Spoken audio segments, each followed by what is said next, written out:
Hello friends, आज इस video में हम करेंगे MCQs from your chapter straight lines. But क्योंकि क्वेश्चंस थोड़े ज़्यादा हैं तो हम इसे 2 पार्ट्स में करेंगे। But before starting the video a gentle reminder, please like and share the video and do subscribe to our channel. Okay, now start करते हैं क्वेश्चन से। और हम क्वेश्चंस में जो भी कंसेप्ट यूज़ हो रहे होंगे उसे मैं ब्रीफली साथ साथ में एक्सप्लेन करती जाऊँगी सो दैट आपका चैप्टर पूरा कवर हो जाएगा। ओके, चलो क्वेश्चन देखो। फर्स्ट क्वेश्चन है, if the line x upon a plus y upon b is equal to 1 passes through the point 2 minus 3 and 4 minus 5, then what is the value of a plus b? ठीक है, तो देखो x upon a plus y upon b is equal to 1 आपको line की equation given है, right? और क्या given है कि ये दोनों पॉइंट्स इस लाइन के ऊपर हैं। तो कोई भी पॉइंट अगर लाइन के ऊपर है तो वो उस लाइन को सेटिस्फाई करना चाहिए, उस लाइन की इक्वेशन को सेटिस्फाई करना चाहिए। तो हम क्या करते हैं, फर्स्ट 2 - -3 इसमें सब्सटीट्यूट कर देते हैं। तो क्या इक्वेशन बनेगी, 2 अपॉन ए, वाई की जगह -3 सब्सटीट्यूट किया, -3 upon B is equal to 1। ऐसे ही सेकेंड पॉइंट पुट करते हैं, तो this will be 4 upon A -5 upon B is equal to 1। ठीक है, इस तरह के क्वेश्चन हमने 10th में किए हुए हैं। ठीक है, तो अब इसको एलिमिनेशन मेथड यूज़ करके बेसिकली हमें करना क्या, हमें ए और बी ही फाइंड करने हैं ना। तो हम क्या करते हैं, 1 अपॉन ए का कोफिशिएंट सेम कर देते हैं। तो सेकंड इक्वेशन में 4 है, फर्स्ट इक्वेशन में 2 है, तो हम क्या करते हैं, फर्स्ट इक्वेशन को 2 से मल्टीप्लाई कर लेते हैं, राइट? तो क्या इक्वेशन बन गई, देखो 4 upon a -6 upon B is equal to 2, और सेकेंड क्या है, 4 upon A -5 over b is equal to 1। अब सब्ट्रैक्ट कर देते हैं सेकेंड इक्वेशन को फर्स्ट में से। ठीक है, बिल्कुल वही 10th वाला मेथड यूज़ कर रही हूँ मैं, एलिमिनेशन मेथड। 4/a - 4/a तो कैंसिल ही हो गया। -6 + 5/b कितना हो जाएगा, -1/b, and 2 - 1 is 1। Cross multiply कर दो तो b की वैल्यू आ गई -1, राइट? अब b की वैल्यू आप किसी भी इक्वेशन में पुट कर दो। ठीक है, इसमें कर देते हैं हम। तो देखो क्या आएगा, 2 अपॉन ए -3 अपॉन बी कितना है, -1, तो ये प्लस हो गया, इज इक्वल टू 1, और 2/a is equal to 1 - 3 which is equal to -2, that is 2 upon a is equal to -2। और इसको सॉल्व कर लो तो a की वैल्यू भी -1 आ रही है। लेकिन ध्यान रखो, क्वेश्चन में फाइंड क्या करना है हमें, a प्लस b। तो a प्लस b अब कितना हो गया, -1 विच इज इक्वल टू -2। तो b option is correct, right? समझ में आ गया ना आपको? लाइन की इक्वेशन दी है और लाइन के ऊपर 2 पॉइंट्स गिवन है, तो वो दोनों पॉइंट्स उस लाइन की इक्वेशन को सेटिस्फाई करने चाहिए ना। तो हमने x और y को रिप्लेस कर दिया इन दोनों पॉइंट से, तो हमें 2 इक्वेशंस मिल गई, उसको हमने साइमल्टेनियसली सॉल्व कर लिया एलिमिनेशन मेथड यूज करके, राइट? ठीक है, अब सेकेंड क्वेश्चन देखो। सेकेंड क्वेश्चन है, the angle between the lines √3x + y is equal to 1 and x + √3y is equal to 1 is what? 2 lines दी हुई हैं और हमें इनके बीच का एंगल फाइंड करना है। अच्छा क्वेश्चन है ये। तो आपको याद होगा हमने एक फॉर्मूला किया है इस चैप्टर में कि if slopes of 2 lines are given then what is the angle between those 2 line in terms of slopes. क्या है फॉर्मूला है वो, tan theta, where theta is the angle between these 2 lines, is equal to m1 - m2 over 1 + m1 m2 इसकी mod value. ठीक है ना, ये हमारा फॉर्मूला है चैप्टर में, where m1 and m2 are slopes of the 2 different lines. तो पहले पार्ट क्या है कि हमें, क्योंकि lines √3x + y is equal to 1 general form में दिए, इससे हम इसकी स्लोप फाइंड करते हैं।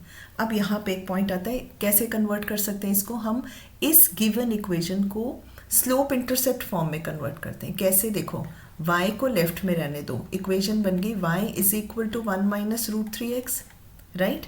ये इस फॉर्म में है, y is equal to mx + c। तो जो भी x का कोफिशिएंट है वो इसकी स्लोप हो जाएगी। ठीक है ना, तो m1 कितना आ गया, आप देखो m1 कितना आ गया, -√3। तो मतलब फर्स्ट लाइन की स्लोप है -√3। सिमिलरली हम सेकेंड लाइन को भी सॉल्व करते हैं। सेकेंड लाइन है x + √3y is equal to 1, इसे भी मैं y is equal to mx + c के फॉर्म में लिखते हैं। ठीक है, तो क्या आ जाएगा, देखो √3y is equal to 1 - x, और y is equal to 1/√3 - x/√3। तो यहाँ x का कोफिशिएंट क्या है, -1/√3। तो ये सेकेंड लाइन की स्लोप आ गई। m1 आ गया -√3 और m2 आ गया -1/√3, राइट। अब इस फॉर्मूले में ये वैल्यू सब्स्टिट्यूट कर दो, तो tan theta is equal to m1 minus m2, कितना आ गया, m1 इज -√3 माइनस 1/√3, ये माइनस माइनस प्लस हो जाएगा, divided by 1 plus m1 is -√3 and -1/√3, तो this will B √3/√3 and mod value of this, ठीक है ना। तो देखो कितना आ रहा है, क्रॉस मल्टीप्लाई कर लें तो ऊपर आ रहा है -3 + 1 होल डिवाइडेड बाय √3 और डिनोमिनेटर में आ रहा है 2, √3 1 हो गया, ठीक है। तो देखो कितना आ रहा है -2 mod value of this, 2 gets cancelled, तो बेसिकली कितनी वैल्यू आ रही है 1/√3, तो tan थीटा की वैल्यू आ रही है 1/√3। Then what is theta, tan की किस वैल्यू पे 1/√3 वैल्यू होती है 30 डिग्रीज पे, राइट। तो theta is equal to 30 degrees, this is our answer. Clear है ना। तो इसमें बेसिकली हमने दो कंसेप्ट यूज किए, एक तो angle between two lines when we know the slopes of those two lines, और इक्वेशंस को y is equal to mx plus c के फॉर्म में कन्वर्ट करके हम स्लोप्स फाइंड कर सकते हैं। तो इन दोनों इक्वेशंस को जो कि जनरल फॉर्म में दी हुई थी, हमने y is equal to mx plus c के फॉर्म में कन्वर्ट कर लिया। Whatever is the coefficient of x, वो ही उस लाइन की स्लोप होती है, ठीक है। तो हमने दोनों लाइंस की स्लोप फाइंड कर दी, फिर बस सीधा हमने इस फॉर्मूले में वैल्यूज पुट किए हैं, थीटा की वैल्यू आ गई, राइट। चलो नेक्स्ट क्वेश्चन देखो, क्वेश्चन नंबर 3। क्वेश्चन 3 है the equation of the line passing through the point, दो पॉइंट्स गिवन है, इज व्हाट, ठीक है। तो हमें क्या निकालना है, दो पॉइंट्स गिवन है, सपोज करो ये दो पॉइंट्स गिवन है हमें, और हमें लाइन की इक्वेशन फॉर्म करनी है, ठीक है। इजी है ये, 2 पॉइंट फॉर्म आपको पता है। 2 पॉइंट फॉर्म क्या होता है, व्हेन 2 पॉइंट्स आर गिवन, तो हम इक्वेशन कैसे फाइंड करते हैं, ये फॉर्मूला यूज करते हैं, y minus y1 is equal to y2 minus y1 over x2 minus x1 times x minus x1।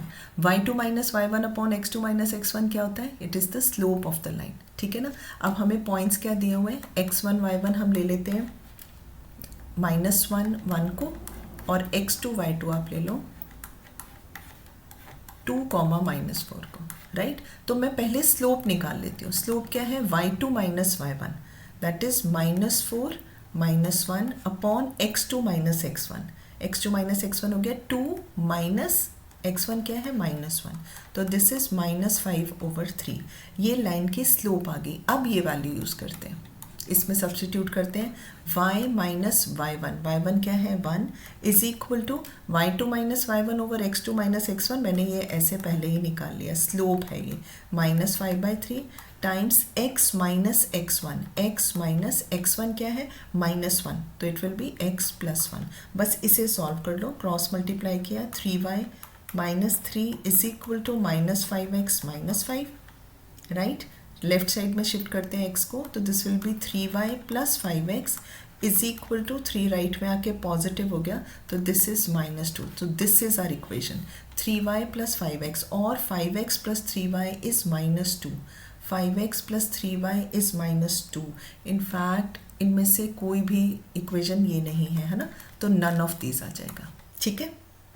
Next question देखो, क्वेश्चन 4 है the inclination of the line this with the positive direction of x axis is what. बहुत easy है ये। इस equation को भी देखो, equation हमें लाइन की दी है x minus y plus 3 is equal to 0। Inclination क्या होता है, देखो अगर ये x एक्सिस y एक्सिस हो गया and this is our line, तो ये लाइन x एक्सिस के साथ पॉजिटिव डायरेक्शन में एंटी क्लॉकवाइज जो एंगल बनाती है उसको हम इंक्लिनेशन कहते हैं। तो हमें ये थीटा फाइंड करना है, and we also know that slope of the line is actually tan theta where theta is the inclination. तो अगर मुझे स्लोप पता चल जाएगी तो मैं थीटा इजीली फाइंड कर सकती हूँ। और स्लोप इक्वेशन की कैसे फाइंड कर सकते हैं, बहुत इजी है, इक्वेशन को आप इस फॉर्म में कन्वर्ट कर लो, बहुत यूजफुल फॉर्मूला है ये। तो गिवन इक्वेशन को अगर मैं इस फॉर्म में कन्वर्ट करूं तो देखो क्या आ रहा है, y is equal to x plus 3, और जो भी x का कोफिशिएंट है वो स्लोप है, तो इस लाइन की स्लोप आ गई 1, यानी कि tan थीटा जो है वो है 1। और tan थीटा 1 कब होता है, कौन से एंगल पे होता है, when theta is 45 degree, and this angle is nothing but the inclination of the line. तो theta is equal to 45 degrees our answer. This is the correct option c. Easy था ये बहुत. ठीक है, नेक्स्ट देखो क्वेश्चन. 5th क्वेश्चन है, अच्छा question है ये भी.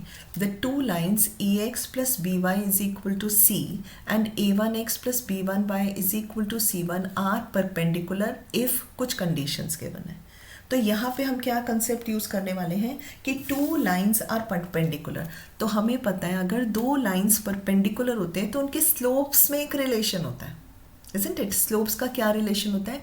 If lines are perpendicular to each other, this is L1 से L2, then product of their slopes is equal to -1 होता है. और we can say that slopes are negative reciprocals of each other. ठीक है ना. तो यही कंसेप्ट हम यूज करेंगे. और अगेन स्लोप कैसे फाइंड करेंगे? इक्वेशन क्या है? ax plus b y is equal to c. और दूसरी क्या है? a1x plus b1y is equal to c1. दोनों इक्वेशंस को हम y is equal to m x plus c के फॉर्म में कन्वर्ट कर ले तो स्लोप हमें इजीली मिल जाएगा. ठीक है ना. तो इसको लिखेंगे तो क्या आ जाएगा? B y is equal to c minus a x और y is equal to c over b minus a over b x. और जो भी x का कोफिशिएंट है वो लाइन की स्लोप है. तो माइनस ए ओवर बी इसकी स्लोप आ गई. ठीक है. इसी वे में हम सेकेंड इक्वेशन को भी सॉल्व कर लेते हैं. b1y is equal to c1 minus a1x आ गया. y is equal to c1 over b1 minus a1 over b1x. तो इसकी स्लोप कितनी आ गई? Minus a1 over b1. Right. अब अगर ये दोनों लाइंस परपेंडिकुलर हैं तो m1 टाइम्स m2 जो है वो -1 होना चाहिए. दोनों स्लोप्स का प्रोडक्ट -1 आना चाहिए. दोनों की स्लोप्स अब हम फाइंड कर चुके हैं. Minus a by b minus a1 over b1. Right. इनका प्रोडक्ट जो है वो -1 आना चाहिए. तो देखो क्या आ गया? a1 over b1 is equal to -1 और वी कैन से a1 is equal to minus b1 और a1 लेफ्ट में शिफ्ट करते हैं तो plus b1 is equal to 0. a1 plus b1 is equal to 0. First option correct है. ठीक है. तो इसमें हमने क्या कंसेप्ट यूज़ किया है कि लाइंस अगर परपेंडिकुलर होती हैं तो उनकी स्लोप्स का प्रोडक्ट -1 होता है. तो मैं अभी आपको ये भी बता देती हूँ साथ साथ, अगर दो लाइंस पैरेलल होती हैं तो क्या कंडीशन है कि उनकी स्लोप्स इक्वल होती हैं. तो कभी कभी ये भी हमें यूज़ करना पड़ जाता है. ठीक है ना. तो ये फर्स्ट 5 क्वेश्चंस हमने MCQs कर लिए. नेक्स्ट लेक्चर में हम आगे कंटिन्यू करेंगे. ठीक है. कुछ और MCQs रह गए हैं वो हम पार्ट 2 में कर लेंगे. Okay. And don't forget to like, share and subscribe to our channel which is schoolguru.net.